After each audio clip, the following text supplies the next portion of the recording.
Agora, o Natal também não é óbvio por uma razão simples. Se ele fosse óbvio, todos os que eram dedicados ao estudo da Escritura teriam chegado a alguma conclusão ou teriam vivido sob a expectativa daquela visitação, daquela ocorrência, que é o que a gente verifica aqui em Mateus 2, na visita dos magos que vieram do Oriente, provavelmente da Pérsia, andaram um bom caminho, longo, seguindo um astro, que podia ser um sinal de várias naturezas, não é isso que está em questão aqui, não é astronomia, nem astrofísica, nem tampouco qualquer outra coisa, podia ser um sinal apenas para guiar a interpretação daqueles homens que viam como uma estrela. Mas podia ser qualquer coisa, podia ser até uma manifestação angelical, como aquelas de Ezequiel, um aparato luminoso, poderoso, enorme, levando. Não interessa, eles enxergaram como uma estrela fora da órbita, que caminhava anunciando o nascimento de um rei. E uma estrela que não estava prevista era interpretada por eles, astrônomos, astrólogos persas ou do Oriente, sempre como algo que anunciava uma chegada especial com o potencial de mudar o mundo e a história. Isso é o que estava na mente deles, eles foram. Agora, o pessoal que sabia de tudo foi questionado. Quando eles chegaram a Herodes e perguntaram pelo rei que haveria de nascer, Herodes ficou apavorado. E não só essa notícia chegou a Herodes, mas vazou da corte para todas as ruas de Jerusalém. Houve um pânico em Jerusalém inteira. Vocês vejam, Herodes ficou o rei, depois Jerusalém toda, eu estou falando de Herodes o Grande, aquele grande maluco, aquele Calígula Neriano, Tiberiano, que se fundiu numa pessoa só, do Herodes o Grande, foi quem construiu o segundo templo de Jerusalém e foi um dos maiores paranoicos, assassino de familiares, que queria se perpetuar no poder, matando até os filhos, até a mulher que amava, de tão louco e perturbado que ele foi se tornando, e morreu em loucura absoluta. Pois bem, não só esse cara ficou perturbado se nasceu alguém que vai tomar o meu trono, mas isso vazou da corte para a cidade de Jerusalém, ficou empolvorosa. Aí chamaram os sábios, os intérpretes, os hermeneutas, os escribas, os acadêmicos, e perguntaram, escuta, onde é? Tem alguma profecia que diz o lugar? Aí eles citaram, tem Miqueias, e leram a profecia de Miqueias 5:2, que aqui está resumida da seguinte maneira: e tu, Belém, terra de Judá, não és de modo algum a menor entre as principais de Judá, porque de ti sairá o guia que há de apacentar o meu povo Israel. No texto de Miqueias 5:2, que é um texto mais expandido, a meu ver, mais bonito do que esse resumo aqui, diz, de ti me sairá o guia, cujos dias são desde os tempos eternos, cujas origens são desde os dias da eternidade, cujos dias são desde a antiguidade, cujo tempo são desde da origem da eternidade. Ele coloca, portanto, esse que vai nascer como alguém que vem como o unigênito de Deus, da eternidade, para se encarnar entre os humanos.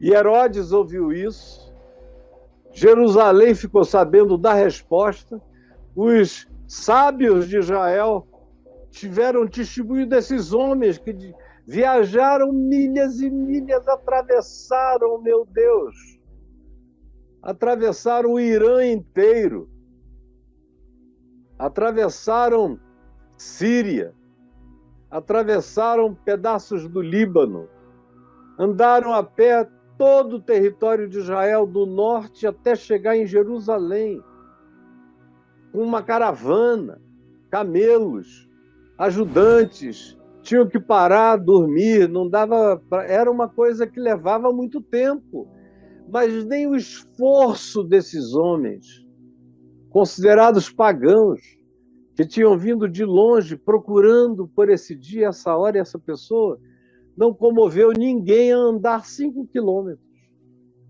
Nem o próprio Herodes. Quando ficou sabendo que era Belém, Belém está ali, 5 quilômetros. A pé você anda um pouquinho e está lá. Meia hora você chega lá andando, tranquilo, sem desespero. 40 minutos no máximo, porque tem subidas e descidas. No entanto, próximo, de carro, se fizer a volta por trás e entrar em Belém por trás, você chega muito rápido de Jerusalém para lá. Você, quando percebe, já está dentro de Belém. Então era ali ao lado, era como, por exemplo, eu estar aqui e alguém me dizer que esse negócio estava acontecendo aqui no Palácio do Planalto, que deve estar a 5 quilômetros da minha casa. E eu não tenho interesse de ir lá ver. Ou que lá no Palácio do Planalto se dissesse que esse menino estava nascendo aqui na minha casa e ninguém tivesse interesse de vir aqui ver, olhá-lo, vê-lo. Os que moravam a 5 quilômetros de distância, com Bíblia na mão, conhecendo o Velho Testamento, sabendo de tudo, do cumprimento de profecias, mas eles sabem as Escrituras só para recitar para os outros e para ficarem superior em conhecimento, mas eles mesmos não botam a Escritura em prática, não andam, não a obedecem, não seguem. É um conhecimento morto da letra e do ensino e do academicismo que não produz movimento, que anda até Belém e adora e se quebranta. Então o Natal não é óbvio. Você diz, eu tenho a Escritura, e daí? Natal começa dizendo que quem tinha a Escritura e leu a profecia e soube dela não fez nada a respeito. A maioria desses crentes de Bíblia, no Natal, não fazem nada a respeito do Evangelho. Eles ficam muito gratos dizendo, Jesus já pagou tudo por mim, então eu não preciso me envolver com nada.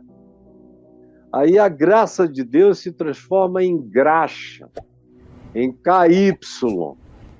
Nada que de fato coloque o indivíduo para engravidar alguém. É camisinha de Vênus com KY, não vai produzir nada. Escritura sem prática não faz ninguém nascer.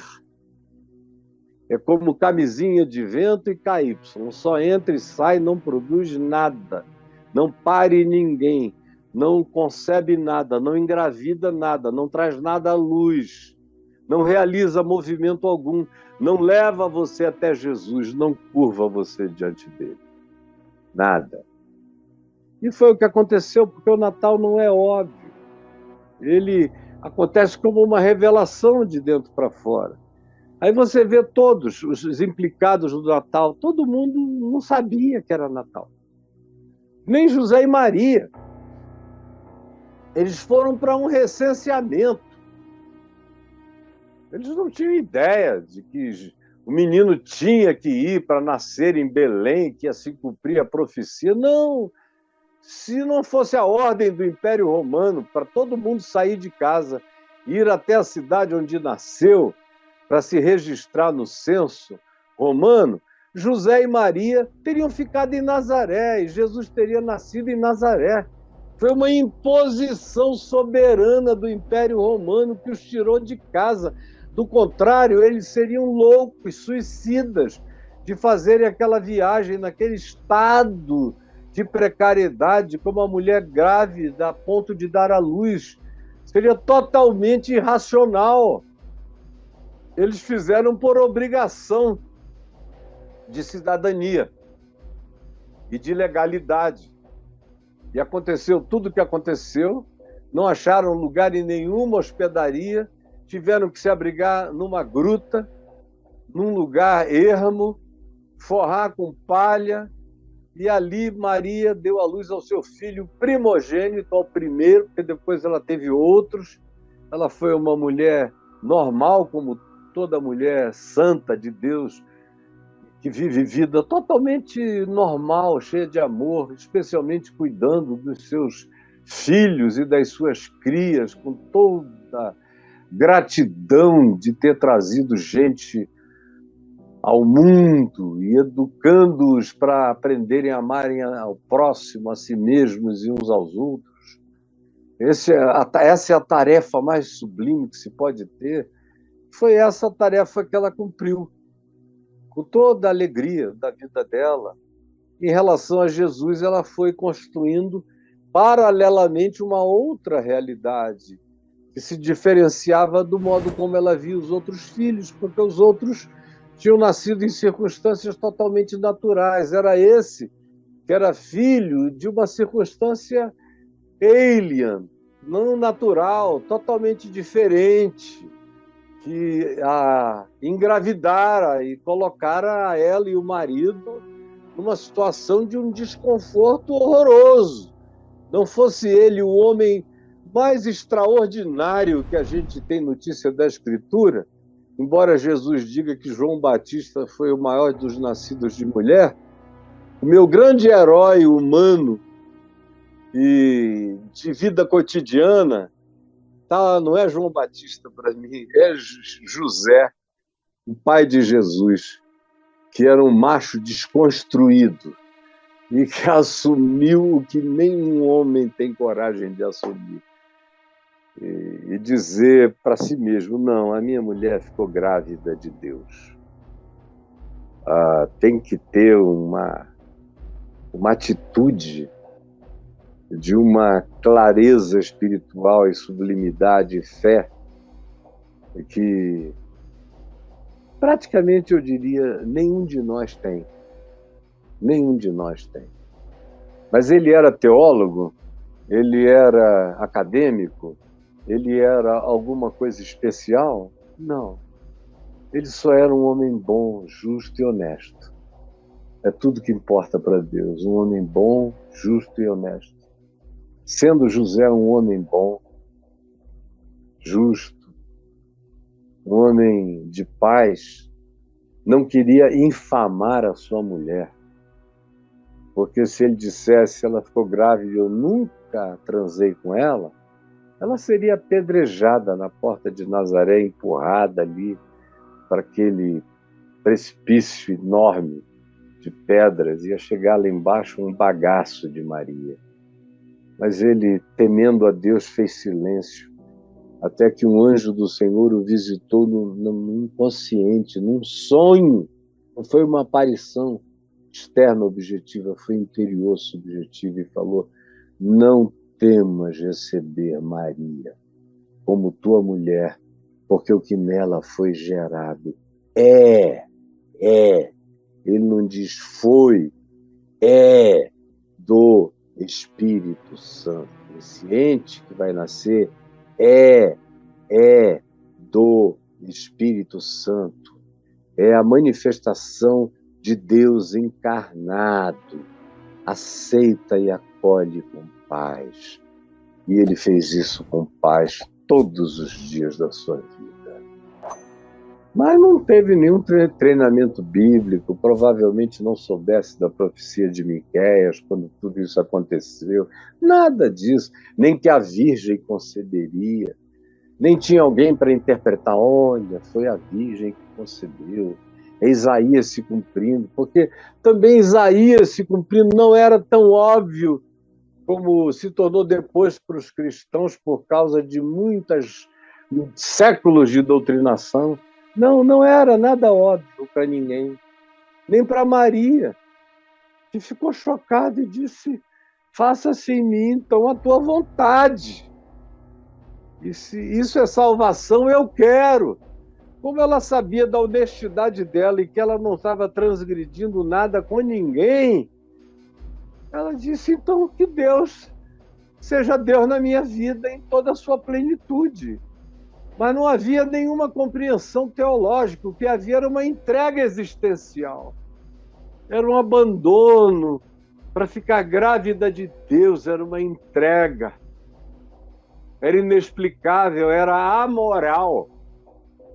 Está para além dos nossos códigos humanos de justificativa moralista de qualquer nível. Do ponto de vista humano, é uma loucura, é um absurdo. Ela também não sabia e não tratava o Natal como óbvio. Aí eles vão lá para Nazaré e era tão pouco óbvio que não tinha onde ficar. Aí, se fosse crente, já ia dizer, se Deus está nisso, cadê o hotel? Por que que ninguém nos acolheu? Por que que ninguém nos recebeu? Deus está nisso mesmo?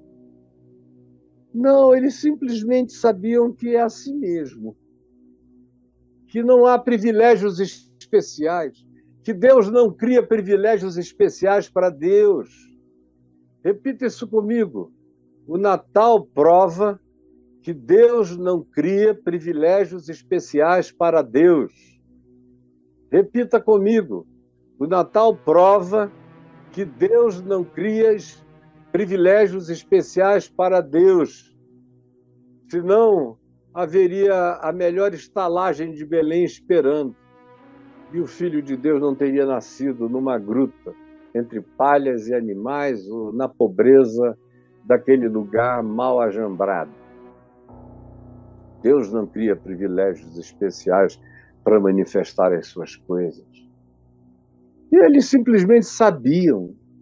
É gente rica ou de classe média que associa Deus a privilégios especiais. Mas gente pobre sabe que é assim mesmo. E que a vida é dura mesmo. E que as coisas não são fáceis nunca. Portanto, elas não acham que no Natal tem que haver uma suspensão de lutas. Tem que haver uma pacificação de tudo para que Deus se prove presente. Não. Desde o primeiro Natal, a ambivalência, a ambiguidade, o risco de vida, o perigo de morte, o olhar que interpretava persecutoriamente, como de Herodes, e a perplexidade de Jerusalém. Ah, uau! Mas ninguém fazia nada, ninguém checava nada. Os teólogos que sabiam, mas não viviam nada do que proclamavam. Portanto, não havia nada sendo conectado para tornar o Natal uma interpretação no momento em que acontecia completamente clarividente para todos. Não. Havia pastores no campo dormindo, no meio ali de todas as intempéries, com carrapatos, com desconfortos, com mosquito, com fogueira para afastar os mosquitos ou os lobos sorrateiros. Era um lugar de campina, tinha uma cultura de muitas ovelhas. Até quando eu comecei a ir lá, nos anos 70, você chegava lá e ainda havia muita ovelha. Imagina 2000 anos atrás, como aquilo era absolutamente um outro lugar, carregado de pastores cuidando das suas ovelhas. É para esse pessoal que estava dormindo, e dormindo mal, sem esperar nada, que não viu estrela alguma, que não soube de profecia nenhuma, é que, de repente, um coral de seres de outra dimensão, que a gente chama de anjos, significa a palavra mensageiro, ângelos, a palavra mensageiro, e que vem e fala, que veio um coral e cantou que estava nascendo, ali em Belém, aquele que era o Salvador de todos os homens, e que era uma revelação para gente de paz, que só gente boa iria compreender, que só gente de boa vontade, de boa atitude iria compreender. que são os homens a quem Deus quer bem, são essas pessoas que têm boa vontade para com a vida, que olham para a vida com um olhar simples, com interpretações descomplexificadas, que acolhem com simplicidade aquilo que o amor abraça. Esses são os homens a quem Deus quer bem e são os homens de boa vontade para quem chega a revelação como um susto, porque não era óbvio o Natal. E eles vão lá e olham. Os sábios que tinham vindo do Oriente seguiram a sua jornada. Chegaram até lá e viram o menino e os seus pais. A estrela parou porque a estrela não andava necessariamente na cabeça deles. Era um movimento de revelação, de testemunho dentro do coração.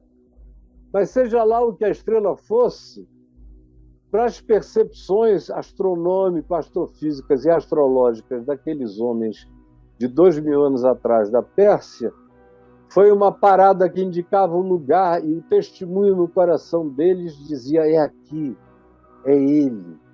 E eles o adoram e lhe trazem os seus presentes. Mas foi óbvio para quem não sabia nada do Deus de Israel, não sabia nada da Bíblia de Israel, não sabia nada das profecias de Israel, não sabia quase nada de coisa alguma, que estavam estudando muito mais os céus e a astronomia e a astrofísica do que qualquer outra coisa, mas que tinham vindo pela fé, porque tinham crido que tinha uma coisa absolutamente nova, um advento humanitário, que mudaria o curso da história humana, e lá estavam eles. E eram gente sem Bíblia, sem teologia, sem instrução, sem doutrinação, mas com coragem de obedecer à intuição simples do coração.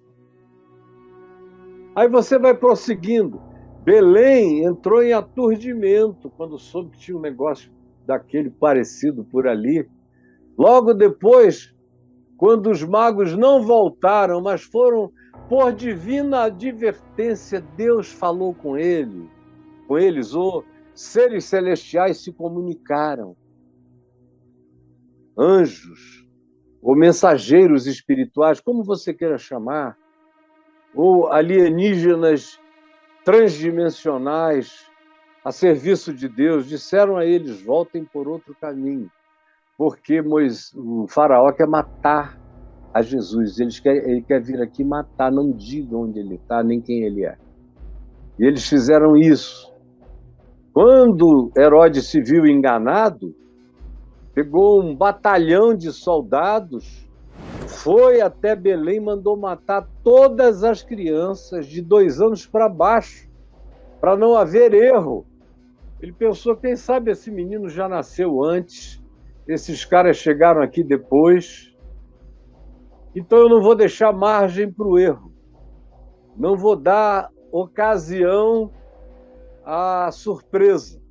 De 2 anos para baixo, matem todo mundo, até quem nasceu hoje. Liquidem todo, e mataram centenas de crianças. Belém se encheu de sangue, e de ódio, e de raiva.